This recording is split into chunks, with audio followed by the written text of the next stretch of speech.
Hello friends, welcome to your MCQ Adda. दोस्तों, आज है 16 जुलाई 2026। तो आज की जितने भी इम्पोर्टेंट खबरें हैं उन्हें हम इस क्लास में डिस्कस करने वाले हैं। क्लास की फ्री पीडीएफ के लिए आप हमारे टेलीग्राम चैनल को ज्वाइन कर सकते हैं, जिसकी लिंक हमने डिस्क्रिप्शन में दी है। चलिए आज क्लास स्टार्ट करते हैं। ये रहा आपका पहला क्वेश्चन। भारतीय नौसेना का स्टील्थ फ्रिगेट आईएनएस महेंद्रगिरी किस शिपयार्ड द्वारा निर्मित किया गया है? तो यह किया गया है मचगांव डॉक शिपयार्ड लिमिटेड के द्वारा।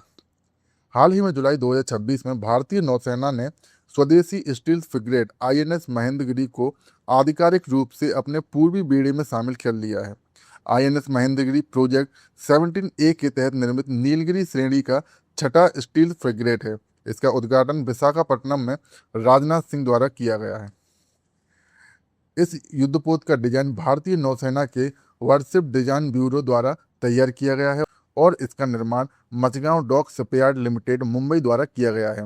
यह प्रोजेक्ट 17A के अंतर्गत भारतीय नौसेना को पहले ही INS Nilgiri, INS Dhanagiri, INS Udaygiri, INS Taragiri और आईएनएस बिंदगिरी जैसे युद्धपोत भी मिल चुके हैं। आईएनएस महेंद्रगिरी को भारतीय नौसेना के पूर्वी बेड़े में शामिल किया गया है। डीआरडीओ ने ओडिशा के चांदीपुर में 60 किलोमीटर रेंज वाले Pinaka long range guided rocket का सफल परीक्षण किया है।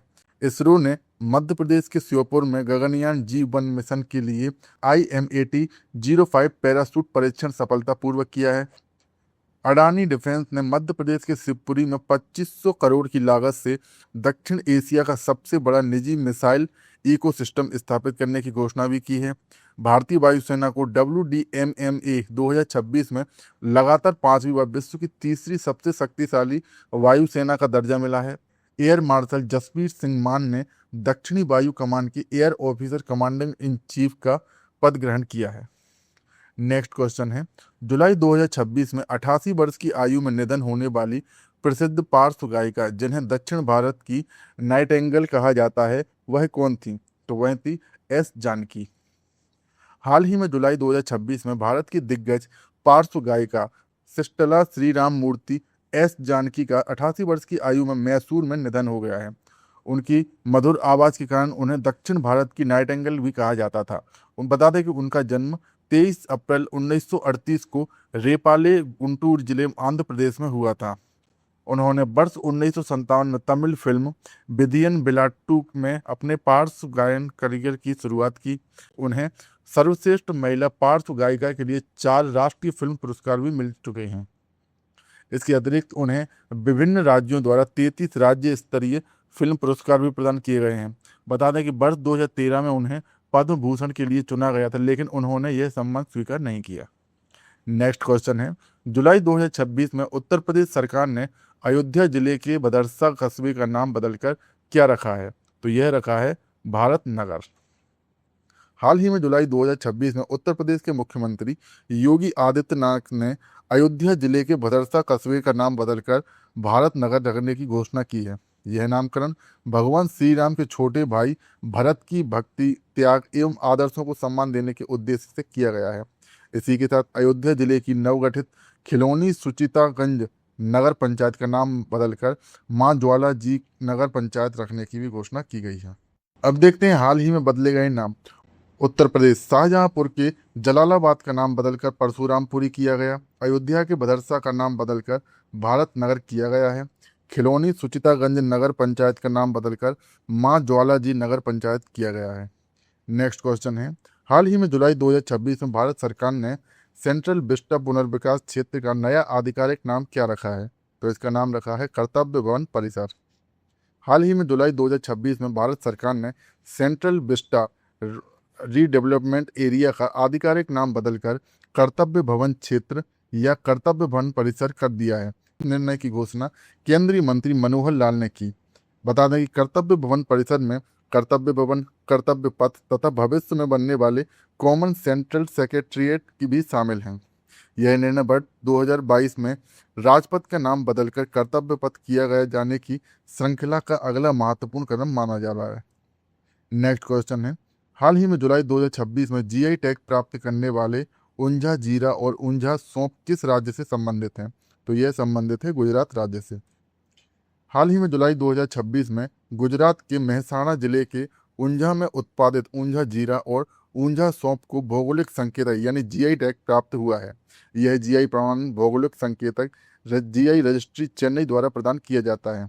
बता दें कि जीआई टैग किसी उत्पाद की भौगोलिक पहचान, गुणवत्ता एवं विशिष्टता को कानूनी संरक्षण प्रदान करता है और नकली उत्पादों पर रोक लगाने में भी मदद करता है। बता दें कि गुजरात भारत में जीरा का सबसे बड़ा उत्पादक तथा सौंफ का अग्रणीय उत्पादक राज्य है। दोस्तों, ये हमारा टेलीग्राम चैनल है।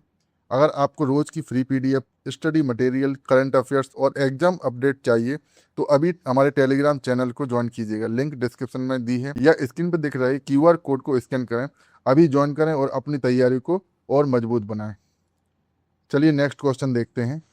हाल ही में जुलाई 2026 में दिल्ली सरकार ने महिला समृद्धि योजना का नया नाम क्या रखा है? तो इसका नाम रखा है दिल्ली लक्ष्मी योजना। हाल ही में जुलाई 2026 में दिल्ली सरकार ने अपनी प्रमुख महिला समृद्धि योजना का नाम बदलकर दिल्ली लक्ष्मी योजना कर दिया है। यह निर्णय मुख्यमंत्री रेखा गुप्ता के नेतृत्व में लिया गया है, जो रक्षाबंधन 2026 के आसपास शुरू होने की संभावना है।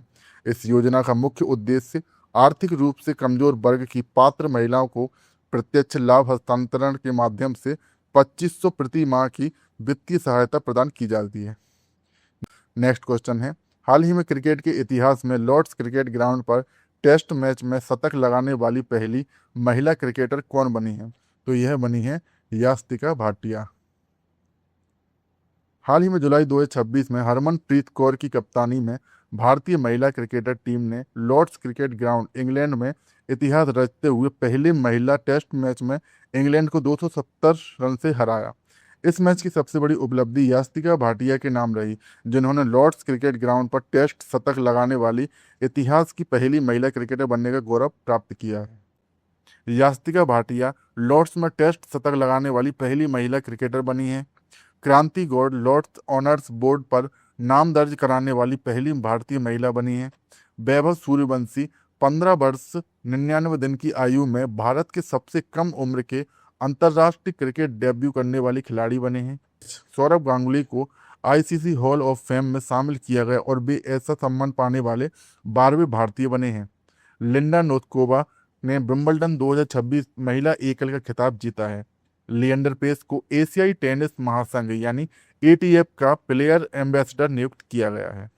नेक्स्ट क्वेश्चन है, हाल ही में जियो प्लेटफॉर्म के नए मुख्य कार्यकारी अधिकारी के रूप में किसे नियुक्त किया गया है? तो यह नियुक्त किया गया है पंकज पवार को।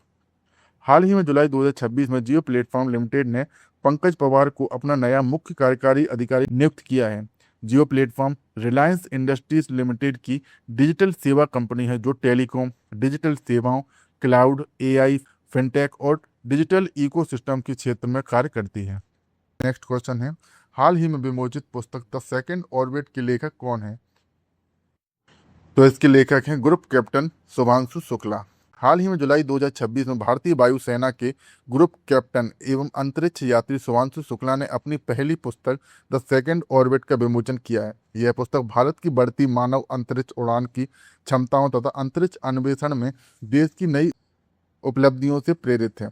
द सेकंड ऑर्बिट शीर्षक भारत के पहले अंतरिक्ष यात्री विंग कमांडर राकेश शर्मा के 1984 के ऐतिहासिक अंतरिक्ष मिशन को श्रद्धांजलि देती है। नेक्स्ट क्वेश्चन है, हाल ही में विश्व युवा कौशल दिवस कब मनाया गया? तो यह मनाया गया 15 जुलाई को। विश्व कौशल दिवस प्रत्येक वर्ष 15 जुलाई को मनाया जाता है। इस दिवस की घोषणा संयुक्त राष्ट्र महासभा ने 18 दिसंबर 2014 को की थी तथा इसे पहली बार 15 जुलाई 2015 को मनाया गया था। जानते हैं कुछ इंपॉर्टेंट डे।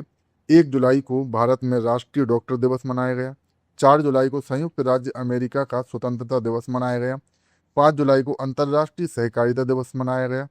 6 जुलाई को विश्व ग्रामीण दिवस मनाया गया। 7 जुलाई को वैश्विक क्षमा दिवस मनाया गया। 11 जुलाई को विश्व जनसंख्या दिवस मनाया गया एवं 13 जुलाई को अंतर्राष्ट्रीय रॉक दिवस मनाया गया।